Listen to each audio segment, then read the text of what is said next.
Selamat pagi, selamat datang di Ibadah Bahasa Indonesia Gereja ICA Surabaya. Kami senang sekali Anda bergabung dengan kami di pagi hari ini.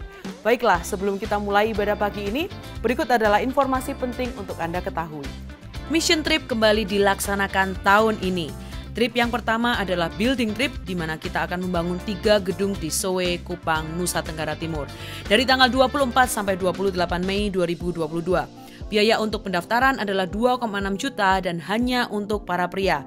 Kuota terbatas, jadi segera daftarkan diri Anda dengan scan QR Code di layar. ICA Youth kembali mengadakan FNL, yaitu Ibadah Remaja ICA setiap hari Jumat, pukul 18.30 di ICA East dan ICA West. Cek Instagram @ICA-Youth-SBY untuk mendapatkan informasi lebih lanjut. Demikianlah informasi yang perlu Anda ketahui. Selamat hari Minggu.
Selamat pagi, selamat datang kami ucapkan ke Kebaktian Bahasa Indonesia ICA. Senang sekali saudara bisa bergabung bersama dengan kami. Saya percaya mungkin sebagian saudara juga sudah menghabiskan 1 minggu yang barusan ini berlibur, yang berhenti sejenak dan beristirahat. Mungkin saudara punya waktu yang lebih banyak juga berkumpul bersama dengan keluarga, dan saya rasa itu adalah waktu atau kesempatan yang sangat baik sekali ya, yang sudah saudara bisa saudara bisa pergunakan dengan sebaik mungkin. Oke, selamat datang kembali. Kami mengucapkan biarlah setiap saudara yang sudah datang di tempat ini, kita akan juga nanti bersama-sama untuk merayakan Hari Ibu.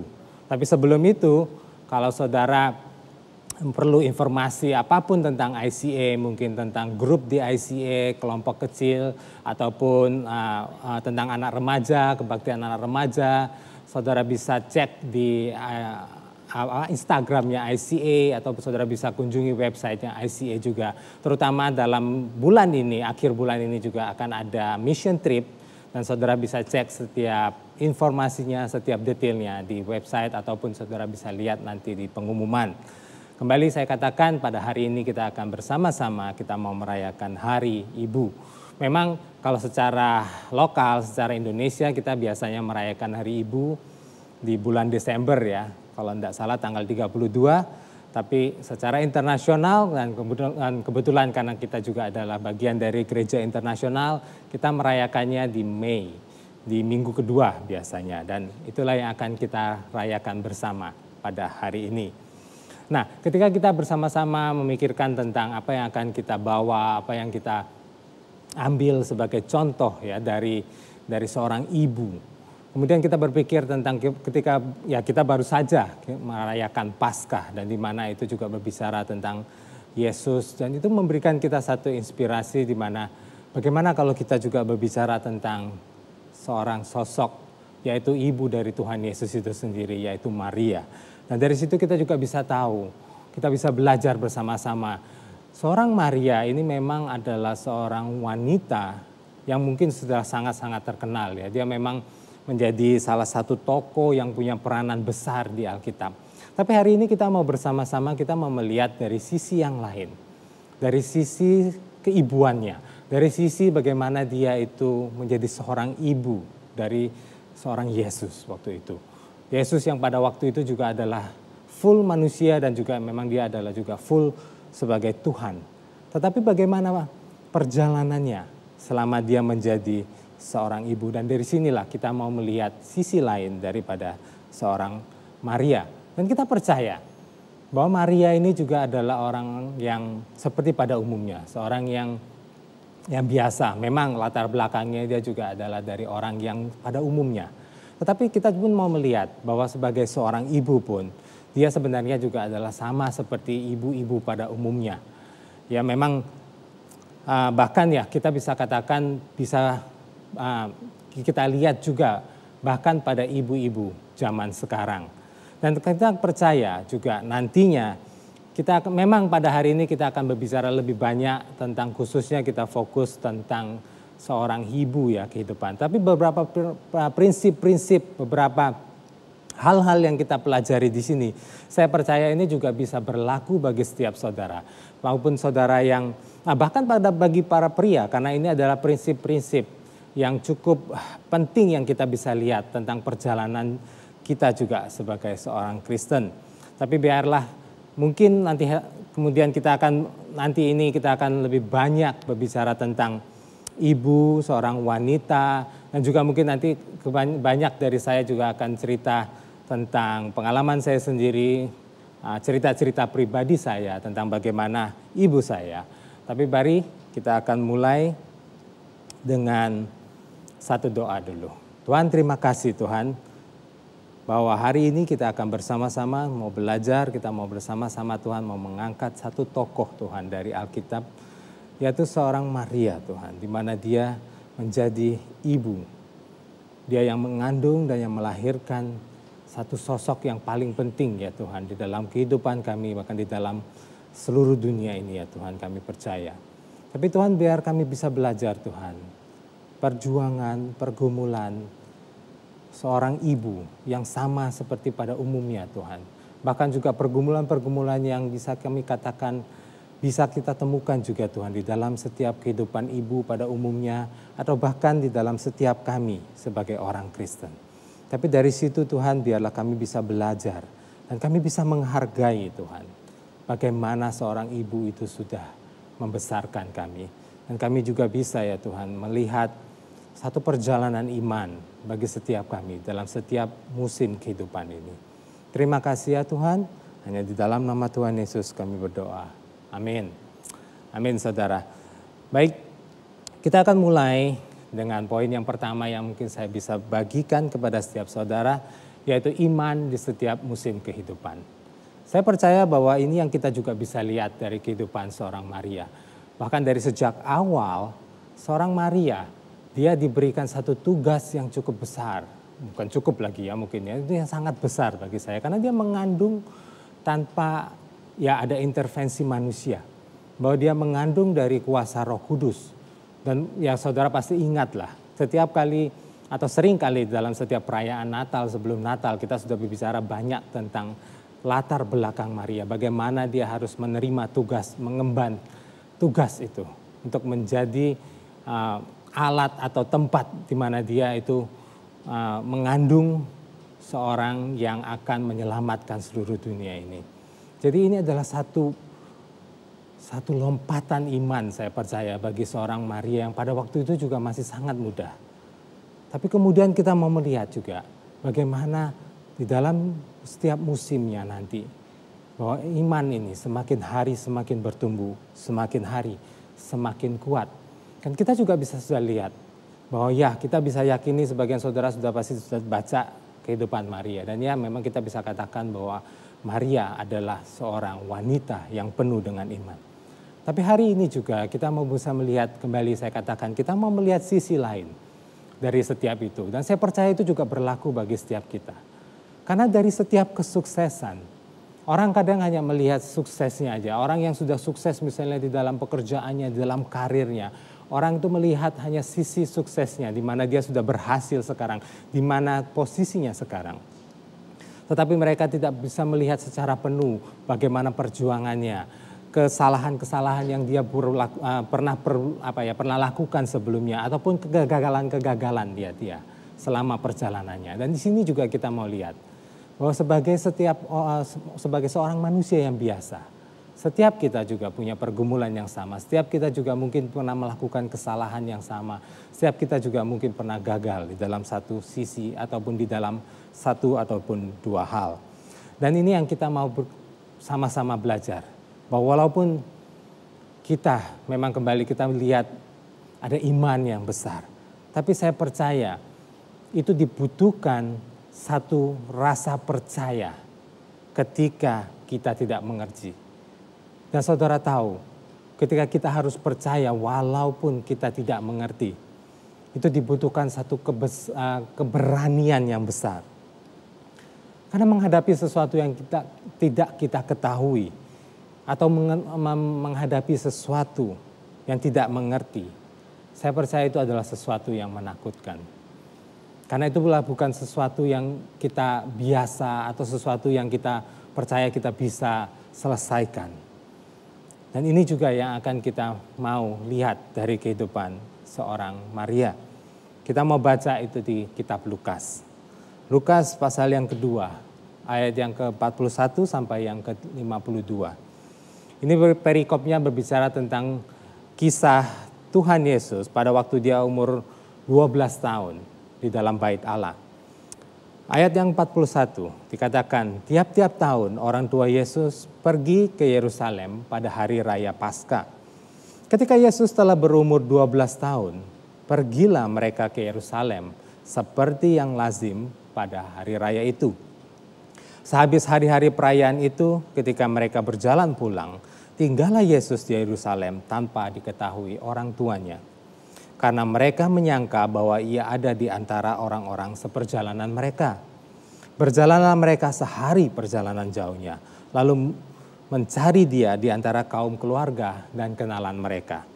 Karena mereka tidak menemukan dia, kembalilah mereka ke Yerusalem sambil terus mencari dia.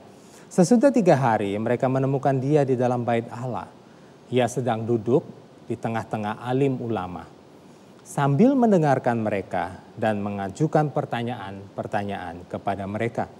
Dan semua orang yang mendengar dia sangat heran akan kecerdasannya dan segala jawab yang diberikannya. Dan ketika orang tuanya melihat dia, tercenganglah mereka. Lalu kata ibunya kepadanya, "Nak, mengapakah engkau berbuat demikian terhadap kami? Bapamu dan aku dengan cemas mencari engkau." Tetapi jawabnya kepada mereka, "Mengapa kamu mencari aku? Tidakkah kamu tahu bahwa aku harus berada di dalam rumah Bapakku?" Ayat yang ke-50, saudara perhatikan. Tetapi mereka tidak mengerti apa yang dikatakannya kepada mereka. Lalu ia pulang bersama-sama mereka ke Nazaret. Dan ia tetap hidup dalam asuhan mereka. Dan ibunya menyimpan semua perkara itu di dalam hatinya. Dan Yesus makin bertambah besar dan bertambah hikmatnya dan besarnya. Dan makin dikasihi oleh Allah dan manusia. Baiklah saudara, kembali kita bisa melihat bersama-sama. Di sini adalah momen juga, adalah waktu di mana seorang Maria, seorang ibu yang tidak bisa mengerti anaknya. Apa yang dikatakan pada waktu itu, apa yang Yesus katakan pada waktu itu. Bapaknya dan ibunya tidak mengerti apa yang dikatakan kepada mereka. Saudara, saya juga percaya bahwa bagi setiap saudara yang sebagai orang tua yang sudah punya anak, saudara akan bisa melihat kembali, saudara akan bisa tahu benar bahwa kita semua juga punya momen-momen ketika kita punya waktu di mana kita itu rasanya tidak mengerti apa-apa. Bahkan mungkin saudara merasa, oke, saya sudah belajar dari ya paling gampang, saudara sudah melihat di Google, saudara bisa search begitu banyak kata kunci yang saudara cari tahu. Ataupun saudara mungkin yang ketika lagi mengandung, yang salah satu buku yang terkenal, ya kan, istri saya juga sudah membacanya, What to Expect When You Are Expecting, ya kan. Saudara sudah belajar semuanya, saudara rasanya sudah mempersiapkan semuanya. Tetapi pasti ada waktu-waktu di mana ketika anak saudara itu mengalami sesuatu, entah itu sakit ataupun entah apalah yang terjadi dalam kehidupannya. Ada waktu di mana saudara itu rasanya saudara tidak tahu apa yang harus dilakukan. Saudara rasanya juga tidak mengerti apa yang kita bisa lakukan. Dan saya percaya ini juga adalah momen yang terjadi ketika Maria berhadapan dengan seorang Yesus yang selama 3 hari bukan melarikan diri ya, tapi bisa dikatakan mungkin hilang. Dan mereka pun juga akan kerepotan gitu ya mencari. Dan bahkan ketika mereka sudah menemukannya, apa yang dijawab oleh Tuhan Yesus itu benar-benar membuat mereka itu tidak mengerti. Saya pun percaya ketika saudara, setiap kita juga, pada waktu kita juga semakin besar, kita juga baru bisa mengerti lebih ketika kita benar-benar mempunyai seorang anak. Kita merasa kita lebih tahu dari ibu kita dulu mungkin, dari orang tua kita dulunya. Tapi kita percaya bahwa ada hal-hal yang melebihi dari segala itu. Saya mungkin mau share sedikit dari pengalaman pribadi saya sendiri, khususnya ketika saya juga mencari tahu tentang cerita tentang ibu saya sendiri gitu ya. Kebetulan memang contoh dari pengalaman saya sendiri, cerita pribadi saya sendiri ini agak berlawanan sedikit dengan apa yang terjadi. Tapi ini juga memberikan kita satu gambaran bahwa seorang ibu adalah seorang ibu yang mengerti anaknya itu lebih daripada yang kita pikir. Bahkan mungkin kita merasa mereka mungkin juga sudah sudah tua mungkin. Tapi apa yang mereka ketahui, ada kebijaksanaan yang lebih daripada yang kita bisa pikirkan. Saya mungkin mau cerita sedikit tentang bagaimana saya mendengar saya sendiri ketika saya masih kecil dari bibi saya ya, dari auntie saya ya. Kalau dari kita panggilnya Ii gitu ya. Nah, satu hari saya tidak tahu dalam kesempatan apa gitu ya.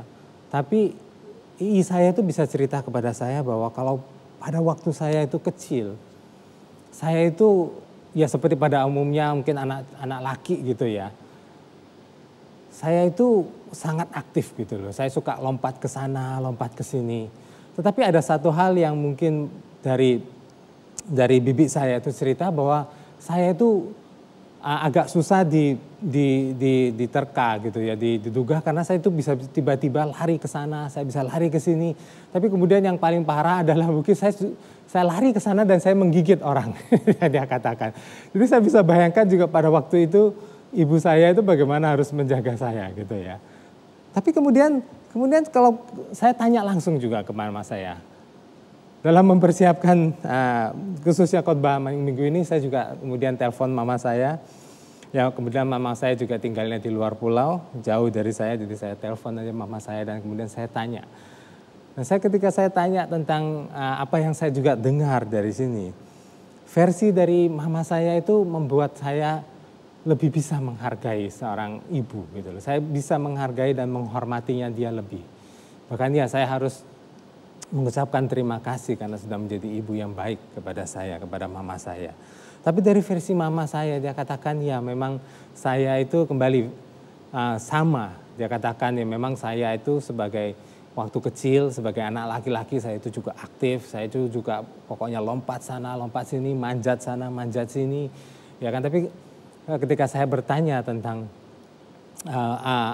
cerita tadi di mana saya itu juga kadang-kadang bisa lari dan kemudian saya menggigit orang, mama saya mempunyai pandangan yang berbeda dan saya juga cukup kaget juga melihat gitu dan itu memberikan kembali pemahaman seorang ibu akan anaknya itu adalah sungguh dalam. Mama saya berkata bahwa itu adalah bukan mungkin ya, dia dengan pasti bisa katakan bahwa itu memang karena kepribadian saya. Mama saya bisa mengerti bahwa saya ini orang yang sebenarnya memang pendiam dan saya kebanyakan lebih memendam emosi saya. Dan memang pada waktu di mana saya sudah tidak bisa lagi gitu ya. Mungkin saya ketika saya jengkel mungkin kepada orang ataupun ya adalah waktu di mana anak kecil itu sebagai seorang anak kecil gitu ya saya merasa terganggu atau apa. Mungkin saya enggak teriak-teriak, mungkin saya enggak marah-marah. Tapi yang ekspresi saya pada waktu itu adalah saya dengan menggigit ya orang itu. Dan itu yang dikatakan mama saya kepada saya. Dan ya bagi saya itu adalah satu pemahaman yang membuat saya lebih bisa menghormati seorang ibu. Seorang ibu adalah yang bisa mengerti anaknya. Dan itu juga memberikan saya satu pandangan lebih bagaimana kita jangan sampai juga merasa, oh mungkin mama itu enggak tahu apa-apa, kita mungkin punya pengetahuan lebih banyak. Iya, kita semua juga akan menghadapi momen di mana kita tidak bisa mengerti ataupun kita tidak bisa tahu apa yang harus dilakukan. Dan itu normal. Dan itu juga bisa berlaku bagi setiap kita. Tapi inilah yang menjadi pelajaran kita. Kita tetap setia melakukan apa yang kita percaya. Saya percaya ini ada hasil atau ada imbal balik dari yang kita tetap tekun, kita tetap lakukan dan kita tetap percaya. Ini juga adalah hal yang kedua yang kita bisa lihat dari kehidupan seorang Maria, di mana dia berserah kepada kebesarannya. Di sini kita bisa melihat juga bagaimana kita bisa katakan bahwa seorang Maria tahu bahwa Tuhan yang punya kuasa lebih. Seorang Maria mengerti akan kuasa dari Tuhan yang lebih besar daripada dia. Ada timing yang lebih daripada dia. Ada waktunya Tuhan. Ada jalan keluar solusi yang lebih baik yang Tuhan bisa lakukan. Mungkin kita tidak bisa tahu secara penuh karena kita terbatas. Tetapi Tuhan yang lebih tahu. Dan ini yang kita bisa pelajari kemudian di kitab Yohanes pasal yang kedua, ayat 1 yang kelima dan sampai yang kelima. Di sini berbicara perikop tentang perkawinan di Kana. Pada hari ketiga ada perkawinan di Kana yang di Galilea. Dan ibu Yesus ada di situ. Yesus dan murid-muridnya diundang juga ke perkawinan itu. Ketika mereka kekurangan anggur, ibu Yesus berkata kepadanya, mereka kehabisan anggur. Kata Yesus kepadanya, mau apakah engkau daripadaku, ibu? Saatku belum tiba. Tetapi ibu Yesus berkata kepada pelayan-pelayan, apa yang dikatakan kepadamu, buatlah itu. Saudara, perikop ini memang sering kita pakai juga bisa melihat bagaimana ini adalah mukjizat pertama yang dilakukan oleh Tuhan Yesus. Secara general, secara umum kita bisa lihat bahwa Maria itu percaya akan kuasa dari Tuhan. Maria percaya bahwa Tuhan Yesus juga bisa melakukan mukjizat. Juga mungkin kita bisa melihat bahwa ketika ada sesuatu masalah, Maria itu langsung berpaling kepada Yesus. Tetapi ada satu hal juga yang kita mungkin bisa melihat sisi lain daripada hal ini. Yaitu ketika seorang ibu mempunyai waktu, memiliki momen di mana terjadi perbedaan pendapat dengan anaknya. Bahwa mungkin ibunya merasa bahwa ini adalah kejadian, ini adalah waktu yang tepat. Tuhan Yesus harus melakukan sesuatu. Di perkawinan anggur habis. Dia berusaha mencari Tuhan Yesus dan minta tolong kepadanya. Tetapi berbeda dengan apa yang dijawab oleh Tuhan Yesus. Karena kita bisa melihat di sini Tuhan Yesus berkata, ini belum waktunya bagi saya. Walaupun memang menjadi satu misteri yang begitu banyak pendapat yang berbeda-beda ya tentang apa yang terjadi pada waktu itu, toh ya akhirnya Tuhan Yesus juga menurut dan akhirnya melakukan seperti apa yang ibunya lakukan. Tapi jelas kita bisa melihat di sini ada momen-momen, ada waktu-waktu di mana ada perbedaan pendapat juga terjadi dengan anak-anak kita. Dan ini yang juga mungkin setiap saudara juga bisa alami. Mungkin saudara yang punya anak yang lebih besar, yang sudah mulai saudara kasih kesempatan untuk mereka juga punya pendapat sendiri, yang mereka juga punya keputusan sendiri. Memang kita juga mau mengajar anak-anak kita, mereka mulai bisa mandiri. Saya mulai mengajar anak saya juga mulai untuk bisa dari sejak kecil, saya lupa sih pastinya umur berapa. Tapi mereka mulai untuk memilih baju mereka sendiri. Mereka memulai untuk memiliki satu keputusan untuk mengambil apa yang menjadi kesukaan mereka sendiri. Walaupun tetap dalam pengawasan kita. Tapi saya percaya ketika anak itu kan mulai dewasa. Akan pada waktunya mereka sudah, ya waktunya kita bisa katakan kita lepas dari kita. Karena kita percaya mereka juga cukup dewasa untuk mengambil keputusan mereka. Akan ada waktu-waktunya di mana akan ada perbedaan pendapat. Karena mungkin mereka punya pandangan yang berbeda dengan kita. Walaupun mungkin kita percaya atau mungkin kita pikir bahwa kita mau yang terbaik bagi mereka. Akan ada waktu-waktunya di mana itu akan terjadi perbedaan ekspektasi mungkin, perbedaan harapan. Bahkan bagi saya sendiri, saya percaya harapan dari orang tua saya juga terjadi sedikit perbedaan. Dan kembali di sini saya juga bisa mengatakan kembali bahwa ini memberikan saya respect yang lebih kepada orang tua saya. Ini memberikan saya rasa penghormatan yang lebih lagi kepada mereka. Karena ketika saya ingat, ketika saya memutuskan untuk berhenti dari bisnis gitu ya, dari usaha saya, ketika saya memutuskan untuk terjun ke dalam pelayanan, saya percaya saya sendiri pun saya bergumul cukup lama. Tetapi ketika saya harus mengatakannya itu kepada orang tua saya bahkan sebelumnya memang saya juga sempat berdiskusi kepada mereka. Dan saya juga bisa melihat apa yang menjadi harapan-harapan mereka bagi saya. Apa yang menjadi ekspektasi bagi mereka. Dan saya tahu itu juga pergumulan bagi mereka. Saya tahu itu juga satu perjuangan, ada pergumulan batin yang pasti bagi mereka. Bahwa saya memutuskan untuk keluar dari pekerjaan saya dan full di dalam pelayanan. Dan itu juga memberikan saya satu penghormatan lebih kembali. Orang tua kita pastilah punya pergumulan mereka sendiri. Tetapi kita percaya juga akan rencana Tuhan. Kita mau percaya bahwa Tuhan itu juga mau yang terbaik bagi setiap kita. Dan ini juga yang kita lihat di dalam kehidupan Maria. Dia juga punya satu pengertian. Maria taat sampai pada akhirnya.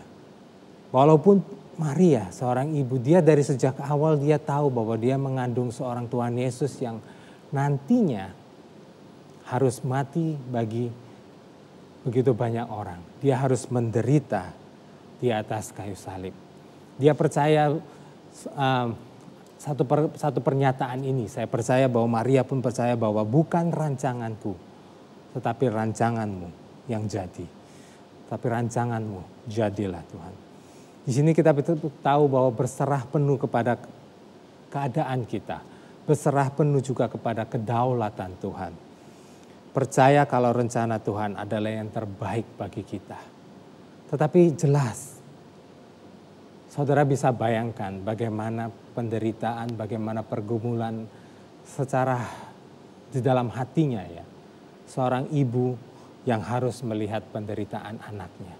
Kita baru saja melewati satu minggu Paskah di mana kita melihat penderitaan Tuhan Yesus. Di mana kita mengingat kembali bagaimana dia harus mati di atas kayu salib. Derita apapun ya, yang perjalanan Tuhan Yesus bahkan sampai ke atas kayu salib, bagaimana dia harus disiksa. Itu begitu luar biasa. Tetapi hari ini juga kita bisa melihat, coba saudara pikirkan, coba saudara renungkan sebentar saja. Bagaimana perasaan seorang ibu yang harus mendampingi anaknya, melewati semua itu. Bahkan Maria adalah seorang ibu yang juga menemani Tuhan Yesus di bawah, di dekat kayu salib itu. Kita lihat di Yohanes 19 ayat yang ke-25. Dikatakan, dan dekat salib Yesus berdiri ibunya dan saudara ibunya Maria, istri Klopas dan Maria Magdalena.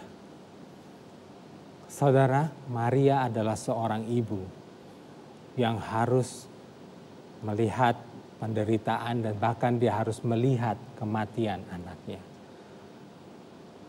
Saya tahu ini adalah sesuatu beban. Saya tahu ini adalah sesuatu yang berat bagi setiap ibu. Saya pribadi ketika saya tanya kepada ibu saya, Ma, selama membesarkan saya, menurut Mama apa yang paling berat yang Mama pikirkan? Yang mungkin Mama bisa ingat gitu ya. Kembali ketika Mama saya cerita tentang masa kecil saya, ya memang saya nakal. Tapi Mama saya katakan, ya itu normal bagi seorang anak laki-laki. Dan Mama ya tidak merasa sampai bagaimana, karena saya masih tidak berlebihan begitulah menurut beliau. Tetapi apa yang paling berat pada waktu itu bagi dia adalah ketika dia harus merawat saya, ketika saya bisa dikatakan saya mengalami kecelakaan kecil. Karena pada waktu saya bermain, entah bagaimana ada satu papan yang ada pakunya jatuh menimpa kepala saya. Dan kepala saya itu harusnya pada waktu itu kita istilahnya kepala saya bocor lah begitulah. Karena darah yang keluar itu begitu banyak keluar dari sana. Dan pada waktu itu saya harus dilarikan ke rumah sakit dan saya harus menerima beberapa jahitan di kepala saya. Dan itu yang mama saya ingat. Itu adalah momen-momen yang mama saya ingat, itu adalah waktu yang paling berat bagi dia sebagai seorang ibu di dalam membesarkan saya. Dan kembali saudara, itu juga yang memberikan kita satu gambaran. Ketika seorang ibu melihat penderitaan anaknya, itu adalah momen-momen yang paling berat bagi mereka. Adalah waktu-waktu di mana seorang ibu itu bisa, ataupun seorang orang tua, saya percaya, bisa merasakan mungkin janganlah anak saya yang sakit. Janganlah anak saya yang menderita. Biarlah saya aja yang sakit. Itu adalah seorang ibu yang saya tidak tahu. Ya begitulah gambarannya. Seorang ibu yang mengasihi kita semua. Seorang ibu yang bisa merasakan penderitaan kita. Seorang ibu yang juga mengalami momen-momen di mana mereka tidak tahu apa-apa. Tapi mereka tetap taat, mereka tetap rajin, mereka tetap setia merawat kita. Seorang ibu-ibu yang juga mengalami waktu-waktu di mana dia hanya bisa berserah kepada Tuhan.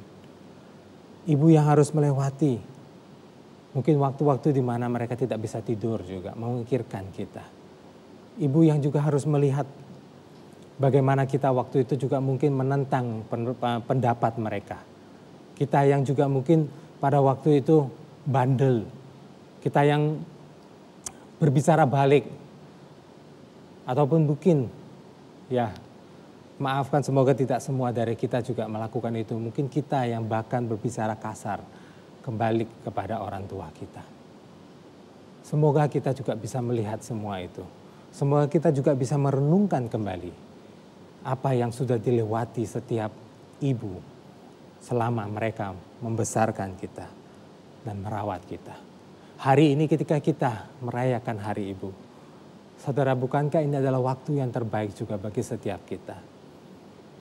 Mungkin bagi saudara yang masih tinggal dengan ibunya, segera setelah kita mendengarkan khotbah ini, pergi kepada ibu dan ucapkan terima kasih. Minta maaf kalau mungkin saudara masih melakukan kesalahan kepada ibu saudara. Ataupun saudara yang berjauhan, segera telepon. Tapi waktu-waktu ini, bahkan sekarang ini, saya mau mengajak setiap saudara. Kita mau habiskan sedikit waktu. Saya mau ajak saudara, hal yang paling simpel, hal yang paling sederhana yang bisa saudara lakukan adalah berdoa buat ibu saudara. Berdoa dan berkati mereka dalam doa saudara. Saya juga akan membacakan satu ayat di mana ini akan bisa membantu saudara untuk bisa berdoa buat ibu saudara. Saya mau baca ini dari Amsal yang ke-31 ayat ke-25 sampai ke-28. Dikatakan pakaiannya adalah kekuatan dan kemuliaan. Ia tertawa tentang hari depan. Ia membuka mulutnya dengan hikmat. Pengajaran yang lemah lembut ada di lidahnya. Ia mengawasi segala perbuatan rumah tangganya. Makanan kemalasan tidak dimakannya. Anak-anaknya bangun dan menyebutnya berbahagia. Pula suaminya memuji dia. Saudara, kalau saudara bisa gunakan waktu ini, biarlah kita semua bisa berdoa buat ibu kita. Kemudian saya juga akan berdoa bagi setiap ibu di dalam setiap musim kehidupan mereka. Mungkin saudara adalah ibu dari yang anak-anak kecil. Mungkin saudara ibu adalah ibu dari anak-anak remaja. Ataupun ibu yang sudah anak-anaknya besar. Tetapi setiap musim itu biarlah kita bisa tetap berserah kepada Tuhan. Kembali, saudara, gunakan waktu saudara untuk berdoa buat ibu saudara. Dan ketika saya mulai berdoa, benar-benar berdoa bagi setiap mereka. Dan mengucap syukur buat mereka, memberkati mereka. Mari kita sama-sama berdoa. Tuhan, terima kasih buat waktu ini. Kembali Tuhan, kita sudah mendengarkan Tuhan firman-Mu Tuhan. Terima kasih karena memberikan kami kesempatan untuk kembali memikirkan, merenungkan kembali tentang ibu kita. Tuhan, saya mau gunakan kesempatan ini Tuhan untuk mengucap syukur. Saya mau berterima kasih kepada mama saya. Saya mau berterima kasih Tuhan kepada Engkau yang sudah menempatkan beliau sebagai figur ibu, sebagai figur mama saya. Ya, memang saya tahu tidak ada yang sempurna ya Tuhan di muka bumi ini. Tapi ini bukan waktunya di mana saya mengingat Tuhan segala kesalahannya. Bahkan ini adalah waktunya di mana saya tahu bahwa saya pun Tuhan melakukan begitu banyak hal yang memberatkan beliau. Tuhan, saya mengucap syukur Tuhan, biarlah ini adalah waktu di mana saya gunakan untuk memberkati dia. Memberkati Tuhan segala pekerjaan tangannya. Apapun yang dia sudah kerjakan ya Tuhan dalam membesarkan saya. Juga saudara-saudara saya. Saya percaya itu adalah pengorbanannya yang begitu besar bagi setiap kami. Dan Tuhan, apa yang kita bisa lakukan hanyalah memberkatinya. Memberkati beliau kembali. Berdoa Tuhan bagi dia. Berdoa bagi kehidupannya ya Bapa. Dan mengucap syukur dan berterima kasih. Karena Engkau begitu baik bagi setiap kami. Engkau sudah baik bagi setiap kami ya Tuhan. Tuhan, kami pun mau berdoa bagi setiap pendengar di dalam setiap musim kehidupan mereka. Bagi setiap kita juga Tuhan, bahkan yang bukan sebagai mama, kami percaya bahwa prinsip-prinsip tadi itu juga bisa berlaku bagi kami. Untuk punya iman di dalam setiap musim kehidupan. Untuk tetap berserah kepada Engkau. Dan untuk tetap taat sampai akhir Tuhan. Bagi kami ya juga sebagai orang tua dan khususnya ibu. Saya mau berdoa khusus bagi setiap mereka. Mereka yang punya pergumulan pada waktu anak-anaknya mereka masih kecil. Pada waktu anak-anaknya sudah beranjak dewasa. Ataupun anak-anaknya sudah mempunyai keluarga sendiri. Tuhan, Engkau yang berkati mereka Tuhan. Mereka yang sudah memberikan terbaik kepada anak-anak mereka. Dan di dalam setiap musim kehidupan mereka ya Tuhan. Engkau yang tahu apa yang mereka butuhkan. Khususnya pada setiap musim itu. Engkau yang berikan mereka iman Tuhan. Engkau yang berikan kepada mereka pengharapan akan masa depan. Engkau yang berikan mereka kekuatan. Engkau yang berikan kepada mereka penghiburan Tuhan. Atas segala yang mereka harus hadapi. Tapi Tuhan, Engkau yang melihat sendiri Tuhan. Setiap pergumulan mereka. Temani mereka Tuhan. Di dalam setiap langkah yang mereka ambil. Ada waktu-waktu di mana mereka tidak tahu apa yang harus mereka lakukan. Kami percaya Tuhan, Engkau berada bersama-sama dengan mereka. Dan Engkau menghibur mereka. Dan Engkau sendiri ya Tuhan yang memberikan hikmat Tuhan bagi mereka. Ketika mereka menghadapi masa-masa sulit. Ketika mereka harus menghadapi masa-masa di mana mereka melihat penderitaan anaknya ya Tuhan. Kami juga percaya Tuhan, biar Engkau yang juga berikan kepada mereka penghiburan kekuatan. Berikan mereka untuk tetap setia kepada Engkau. Percaya Tuhan bahwa segala sesuatu itu juga akan berlalu Tuhan. Apapun penderitaan, apapun kesusahan yang mereka hadapi sekarang Tuhan. Entah di dalam pekerjaan mereka, entah dalam keluarga mereka, ataupun ketika mereka harus melihat Tuhan benar seperti yang juga dialami seorang Maria. Ketika mereka melihat penderitaan anak-anaknya. Tuhan, kekuatan yang hanya dari Engkau ada pada mereka. Tuhan, biarlah hari ini Tuhan adalah hari di mana kami memberkati setiap ibu-ibu. Setiap wanita yang sudah memberikan yang terbaik bagi anak-anak mereka. Terima kasih Tuhan, terima kasih. Hanya di dalam nama Tuhan Yesus kami berdoa. Amin. Amin. Baik saudara, kembali kami mengucap terima kasih karena saudara sudah berkumpul bersama dengan kami. Saudara bisa bergabung bersama dengan kami. Biarlah kami ingatkan bahwa kami selalu akan ada kebaktian bahasa Indonesia jam 8 dan jam 10 nanti kebaktian bahasa Inggris. Kami akan bertemu dengan saudara kembali. Sampai jumpa minggu depan. Kami senang Anda bergabung dengan ibadah ICA hari ini. Selamat berakhir pekan dan sampai jumpa minggu depan. Tuhan berkati Anda dan keluarga. Mission Trip kembali dilaksanakan tahun ini. Trip yang pertama adalah building trip, di mana kita akan membangun 3 gedung di Soe, Kupang, Nusa Tenggara Timur. Dari tanggal 24 sampai 28 Mei 2022. Biaya untuk pendaftaran adalah 2,6 juta dan hanya untuk para pria. Kuota terbatas, jadi segera daftarkan diri Anda dengan scan QR Code di layar. ICA Youth kembali mengadakan FNL, yaitu ibadah remaja ICA setiap hari Jumat, pukul 18.30 di ICA East dan ICA West. Cek Instagram @ICA-Youth-SBY untuk mendapatkan informasi lebih lanjut. Memberikan persembahan menjadi semakin mudah. Silakan scan QR Code di layar dengan menggunakan aplikasi bank Anda atau kunjungi icaspy.com/giving untuk informasi lebih lanjut. Kami rindu untuk bisa mendoakan Anda. Bagikan pokok doa Anda melalui tautan bit.ly/ICA Prayer Online dan bersama kita melangkah dan percaya bahwa Tuhan bekerja. Ikuti sosial media ICA Surabaya di YouTube, Facebook, Instagram, dan Spotify. Anda dapat menemukan berbagai informasi, playlist musik, video, renungan, dan lainnya.